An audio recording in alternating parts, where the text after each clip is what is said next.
नमस्कार दोस्तों। भगवान श्री कृष्ण सखा भी और गुरु भी। उनके जन्म दिवस पर यानी कि भगवान श्री कृष्ण जन्माष्टमी के अवसर पर मैं समस्त देशवासियों को, समस्त सनातनियों को, सभी को भगवान कृष्ण के जन्माष्टमी की हार्दिक शुभकामनाएं देता हूँ। भगवान कृष्ण का जन्मदिन जन्माष्टमी। आज के दिन मैं कहना चाहता हूँ कि भगवान श्री कृष्ण एक संपूर्ण अवतार। आप सभी जानते हैं कि भगवान विष्णु के 10 अवतार कहे गए हैं, कहीं कहीं 24 अवतार कहे गए हैं, लेकिन भगवान श्री कृष्ण को छोड़कर बाकी सभी अवतार को अंश अवतार कहा गया है। चाहे वो भगवान राम का अवतार हो या भगवान परशुराम का अवतार हो, केवल भगवान कृष्ण को ही पूर्ण अवतार कहा गया है। और उनके जन्मदिन पर, कल जन्माष्टमी के अवसर पर, हम सभी ने जन्माष्टमी पर्व को बहुत धूमधाम से मनाया। विशेषकर महाराष्ट्र में, मैं तो मुंबई में रह चुका हूँ 15 साल तक, और मुझे वहाँ का जन्माष्टमी बहुत अच्छा लगता है। वो जो दही हांडी, वो लोग, आप सभी को पता है दही हांडी कैसे बनाया जाता है। वो एक पर्व है जो पूरे महाराष्ट्र में, अब तो यहाँ भी, अब तो धनबाद में भी बहुत जगह पर लोग इसको मनाने लगे हैं। प्यारे मित्रों, भगवान कृष्ण के व्यक्तित्व को समझना इतना मुश्किल है कि मैं एक एपिसोड देख रहा था 2-4 दिन पहले, जिसमें अर्जुन कहते हैं भगवान कृष्ण को कि भगवान तो नहीं कहें, तब कहते हैं कृष्ण को कि आप जहाँ जा रहे हैं रुक्मी के पास, रुक्मिणी के भाई के महल में, क्या आपको वो लोग पहचान नहीं जाएंगे? ध्यान दीजिएगा, अर्जुन कह रहे हैं भगवान कृष्ण को कि आप जहाँ जा रहे हैं क्या वे लोग आपको पहचान नहीं जाएंगे? तब भगवान कृष्ण कहते हैं अर्जुन को, पहचान तो मुझको तुम भी अभी तक नहीं पाए हो। वो लाइन मेरे को अच्छा लगा। भगवान कृष्ण कहते हैं कि पहचान तो तुम भी नहीं पाए हो अभी तक, वो लोग क्या पहचानेंगे? तब अर्जुन थोड़ी देर सोचने पड़ जाते हैं कि ये क्या कह रहे हैं। और बात सही है, अर्जुन जो उनके साथ रहते हैं वो भी नहीं पहचान पा रहे हैं कि जो मेरे साथ ये हैं भगवान कृष्ण, ये क्या है। बाद में मैंने किसी बहुत पुराने, बचपन में एक किताब पढ़ी थी मैंने, उसमें कहीं पर मैंने पढ़ा था कि अश्वत्थामा और आचार्य कृपलानी जो आज भी हिमालय में कहीं निवास करते हैं, क्योंकि पौराणिक कथाओं के अनुसार अश्वत्थामा और आचार्य कृपलानी दोनों अमर हैं, सशरीर कहीं हिमालय में रहते हैं।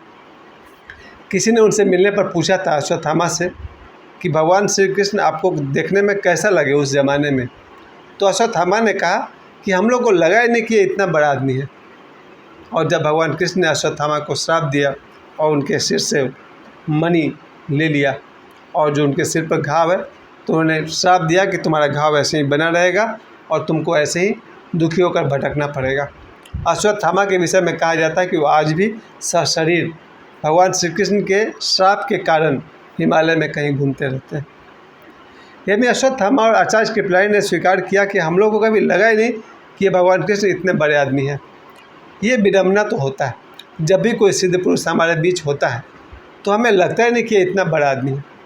और भगवान श्री कृष्ण का बड़प्पन आप क्या कहिए, आपको एक छोटी सी उदाहरण से कहना चाहता हूँ। हम कभी कल्पना भी नहीं कर सकते कि भगवान राम किन्हीं 10-20 लड़कियों के साथ या औरतों के साथ किसी तालाब के बगल में उनके वस्त्र हरण करके पेड़ पर उनके वस्त्र रख देंगे।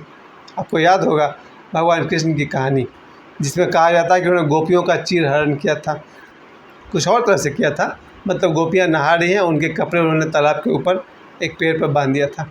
हम कभी सोच भी नहीं सकते कि भगवान राम ऐसा कुछ कर सकते हैं, बिल्कुल नहीं। भगवान राम का व्यक्तित्व बिल्कुल अलग है, एकदम सीधा साधा आदर्श। और दूसरी तरफ भगवान कृष्ण है जो ये भी कर सकते हैं। दूसरी बात आप देखिए, एक तरफ है भगवान राम जो माता सीता के सिवा किसी और के साथ उन्होंने विवाह नहीं किया, यहाँ तक कि माता सीता उनसे 2 बार अलग हुई। एक बार जब रावण लेकर चले गए थे उस समय, और बाद में जब उन्होंने फिर से उसे त्याग दिया था उस समय, और तीसरी बार जब वो धरती में समा गए उस समय। यानी भगवान राम का माता सीता से 3 बार वियोग हुआ है। एक बार जब रावण ने उनका हरण किया था माता सीता का, और दूसरी बार जब 12 वर्ष के लिए भगवान राम ने माता सीता को त्याग दिया था, वो जंगल में रहती थी, और तीसरी बार जब माता सीता वापस धरती में समा गई। पर इन तीनों घटना के बाद भी भगवान राम ने दूसरा विवाह नहीं किया था, बल्कि दूसरी स्त्री का भी विचार नहीं किया था। और दूसरी तरफ हमारे भगवान श्री कृष्ण हैं, उनकी 3 पत्नियां तो ऐसे ही आपको पता है। रुक्मिणी, सत्यभामा और जामवंती। ऐसे से आप समझ सकते हैं कि भगवान राम और भगवान कृष्ण के व्यक्तित्व में कितना अंतर है। भगवान राम एक पत्नी वाले आदर्शवादी, दूसरी तरफ भगवान श्री कृष्ण 3 पत्नियों वाले और आदर्शों के पार, उनकी तो बात ही मत कीजिए। इसके बाद एक बात और जोर दी जाती है कि भगवान श्री कृष्ण राधा के साथ रहते हैं। अभी राधा कौन है? हम सभी जानते हैं कि राधा उनकी पत्नी तो नहीं है, लेकिन हम उनके हर फोटो में देखते हैं भगवान कृष्ण के साथ राधा है, मूर्ति में देखते हैं राधा और कृष्ण। तो फिर ये राधा कौन है? उनकी पत्नी तो नहीं। खैर, आप सभी जानते हैं मैं क्या कहना चाहता हूँ। मैं यही कहना चाहता हूँ कि भगवान श्री कृष्ण का व्यक्तित्व समझ में नहीं आएगा। वो हमारी समझ से बहुत आगे हैं, बियॉन्ड आवर कॉम्प्रिहेंसन, हमारे बोध से बहुत आगे हैं भगवान श्री कृष्ण। उनके व्यक्तित्व को समझना बहुत मुश्किल है। एक तरफ वो सुदामा के मित्र हैं जो एक बहुत ही गरीब दोस्त हैं, दूसरी तरफ वो अर्जुन के मित्र हैं जो एक अच्छे खासे परिवार से। उनके ऐसे ऐसे शिष्य हुए हैं जिसमें उनको तो आप सभी जानते हैं, खाटू श्याम। वो भी अपने समय में भगवान श्री कृष्ण के शिष्य हुआ करते थे। खैर, अब भगवान श्री कृष्ण के पूरे जीवन के उनके साइकोलॉजी का समझें तो हमारा पूरा जीवन बीत जाएगा, फिर भी नहीं समझ में आएगा कि भगवान कृष्ण असीम। मैं रोज़ सुबह गीता का जब मैं पाठ करता हूँ, भगवद गीता का पाठ करता हूँ, प्रतिदिन मैं 2 श्लोक का पाठ करता हूँ और मुझे समझ में आता है कि जो व्यक्ति, जो ईश्वर हमें इतना बता सके वो खुद कितना जानते होंगे। गीता में जो उन्होंने जितना कुछ कहा वो तो ज़रूर गीता से बड़े होंगे, गीता से ज़्यादा होंगे। जिनसे गीता निकली है वो स्वयं गीता से बहुत बड़े होंगे। भगवान श्री कृष्ण के विशालता को हम क्या समझेंगे। मैं इतना ही कह सकता हूँ, ये एक ऐसा रहस्यमय व्यक्ति, रहस्यमय इसलिए कि बहुत जल्दी आपको पकड़ में नहीं आएंगे भगवान कृष्ण, क्योंकि विडम्बना ये है कि भगवान कृष्ण ने झूठ भी बोला है बहुत बार, लेकिन आमतौर पर हम कह सकते हैं भगवान शिव झूठ नहीं बोलते होंगे, भगवान राम झूठ नहीं बोलते होंगे, लेकिन भगवान कृष्ण ने बहुत बार झूठ बोला है। महाभारत की लड़ाई में उन्होंने बहुत बार झूठ बोला, आप सभी जानते हैं। जहाँ वो बात उठी थी द्रोणाचार्य को जब हटाना था तो भगवान कृष्ण ने कहा था कि ये खबर फैला दी जाए कि अश्वत्थामा मारा गया। ये झूठ किसने फैलवाया था? भगवान श्री कृष्ण ने। अब आप सोचिए कि गौतम बुद्ध क्या झूठ बोल सकते हैं, भगवान महावीर क्या झूठ बोल सकते हैं, गुरु नानक देव क्या झूठ बोलेंगे? कोई भी सिद्ध पुरुष, भगवान राम हो, भगवान शिव हो, क्या ये लोग झूठ बोलेंगे? नहीं बोलेंगे। लेकिन भगवान कृष्ण झूठ बोलते हैं और बहुत बार बोले हैं। ऐसा व्यक्ति हमारे पकड़ में नहीं आएगा। इसके बाद आप गौर कीजिए, भगवान कृष्ण ने छल किया, कर्ण के साथ किया, भीष्म के साथ किया, द्रोणाचार्य के साथ किया। लगभग महाभारत के जितने भी योद्धा हैं सभी को मारने में उन्होंने छल का सहारा लिया, क्योंकि वो लोग खुद ही वही थे।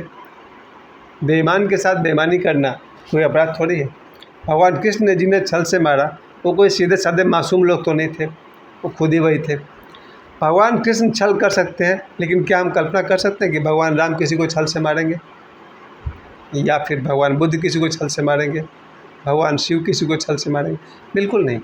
हम जितने भी देवी देवताओं को जानते हैं सबका व्यक्तित्व सीधा साधा सपाट है, लेकिन भगवान कृष्ण का व्यक्तित्व झूठ है, उसमें छल है, उसमें एक से अधिक स्त्रियां हैं, बहुत सारे रोमांटिक सीन्स हैं, गोपियों के साथ उनका प्रेम है। भगवान कृष्ण का व्यक्तित्व साधारण आदमी भी लगता है इससे ज़्यादा साफ सुथरा रहता होगा, लेकिन भगवान कृष्ण बाहर से आपको इतना कोई दिखाई पड़ते हैं पर स्वयं वो हैं परम ब्रह्म परमेश्वर। इसके अलावा आप देख सकते हैं उनका पूरा बचपन कितना संघर्ष में बीता।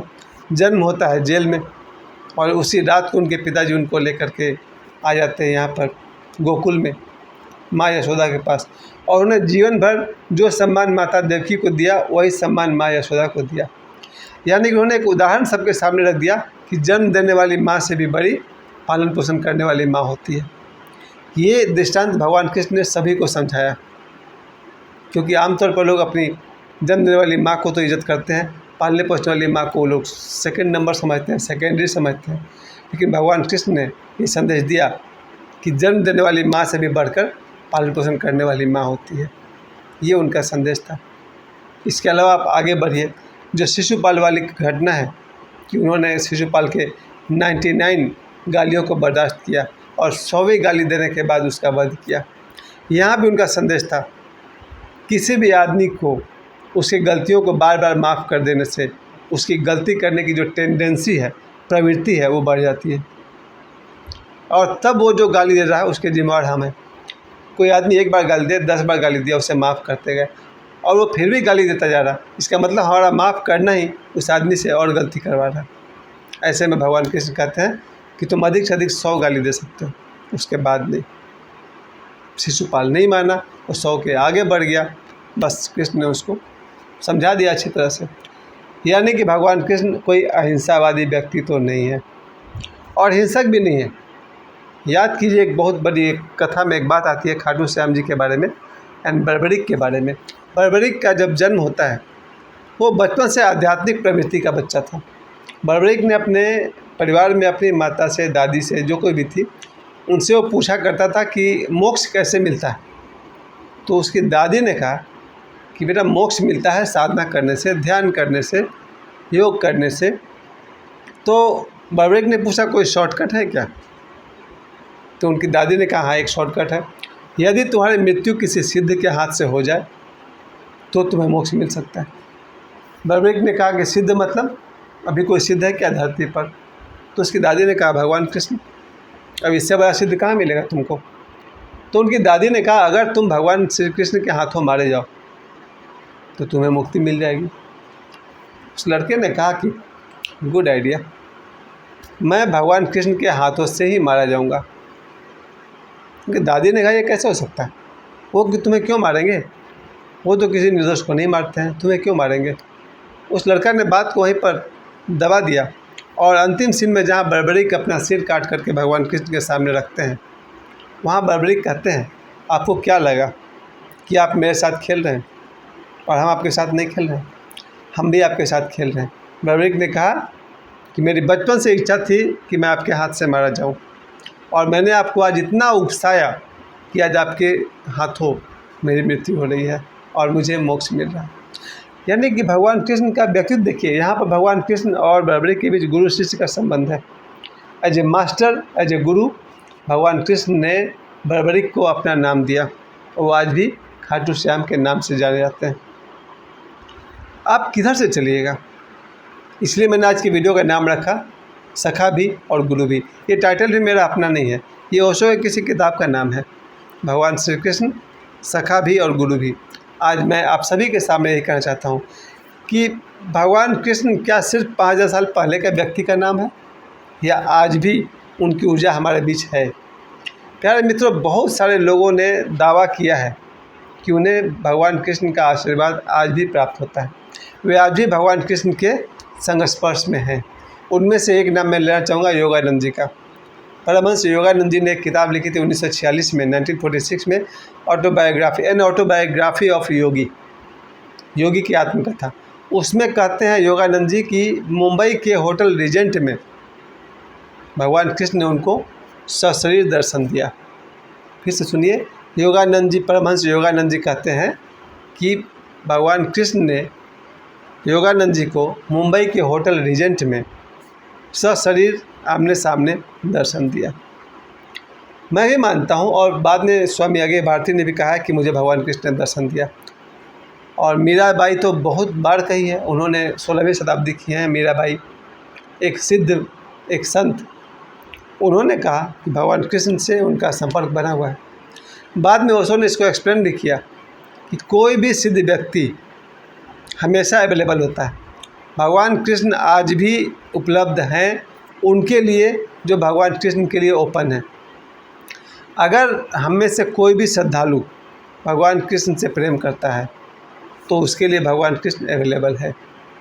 ये एक बहुत सुंदर अध्यात्म का नियम है कि जब भी कोई सिद्ध व्यक्ति, चाहे वो भगवान शिव हो, चाहे वो भगवान राम हो या भगवान कृष्ण हो, गौतम बुद्ध हो, महावीर हो, यहाँ तक कि मेरे गुरु ओशो हो, शरीर छोड़ने के बाद ये सभी लोग इस ब्रह्मांड में बिल्कुल उपस्थित हैं और जब कभी किसी को, किसी भक्त को उनकी ज़रूरत हो तो वो अपने गुरु से संपर्क कर सकते हैं।